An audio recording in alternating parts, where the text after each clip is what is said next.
This car you're familiar with, the Bugatti Veyron, the Concorde of the road.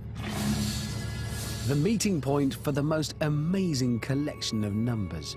£1 million, 1,000 horsepower, and a top speed of 252 miles an hour.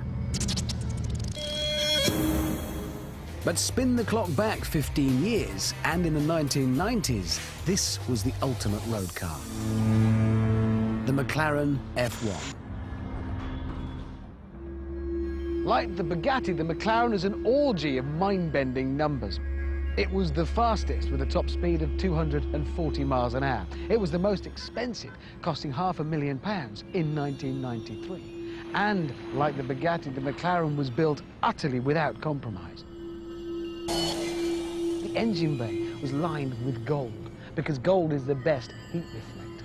An entirely new and unique gearbox had to be developed because no existing gearbox could survive the torque from the 6.1-litre BMW engine. It was the first carbon fibre-bodied car. But although these cars have so much in common, the McLaren and the Veyron are actually poles apart.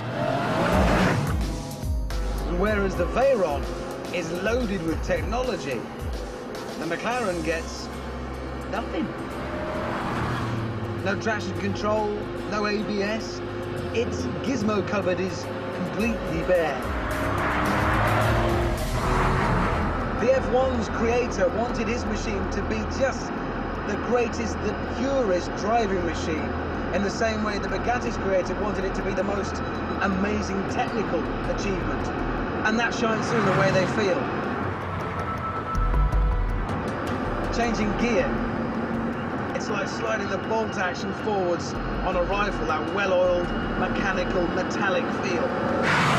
And you sit slap bang in the middle for that racing driver sensation. Oh dear Lord.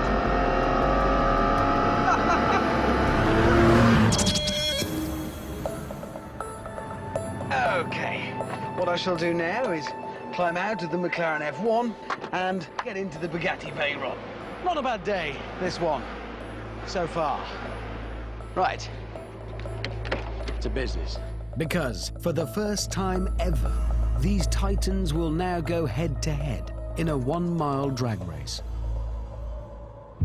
I shall be in the Veyron. And in the McLaren, a man who has no idea that he's about to make history.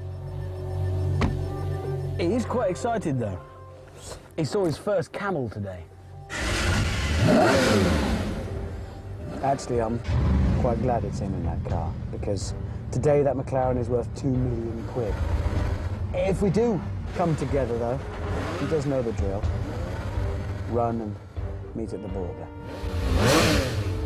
Nearly ready. On paper, the Bugatti's got it. I've got 1,000 horsepower, 370 more than the McLaren, but the McLaren weighs less, so it's got more power to weight. 0 to 60, the Bugatti should have them. I don't know, this is the real world. We'll have to see what happens. 3, 2, 1, go! Yes, this is it. Forward into history. What? How is that happening? How is that happening? The old pretender is still there. It won't give up its crown. You know, doing 240 kilometers an hour. Come on, Bugatti. We're going to give a William in. 1,000 horsepower. There's no way past that. I'm going to take it. Yes! 300 kilometers an hour. 320 kilometers an hour. Yes! 320, and I have clearly taken it. The Bugatti takes the prize.